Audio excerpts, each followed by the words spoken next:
কি রে এমনি দাঁড়া থাকবি কিছু আনা ঠান্ডা আনা ঠান্ডা ঠান্ডা খাই ঠান্ডা খাবি? আচ্ছা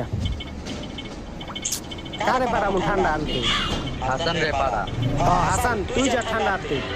তোরা বেটা খালি আমার এই দেহস আর আমার এই খালি দোকানে পাঠাস আচ্ছা খারা আনতাছি কিছু হইলেই খালি আমার দোকানে পাঠায়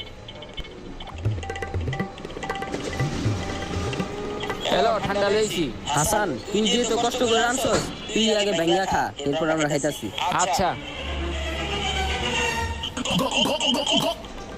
এলো এবার তুই খা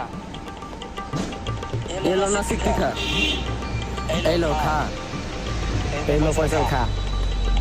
কি রে এটা শেষ কে? তাই তো শেষ হইলো কে সবাই তো দুই ডোক করে খাইছে কে বেশি খাইলো এই যে হাসানে গরুর মতো খাইছে তুই এটা কোনো কাম করলি? যা আরেকটা ঠান্ডা নিয়ে আয়। আবার আমার দোকানে পাঠাবি যা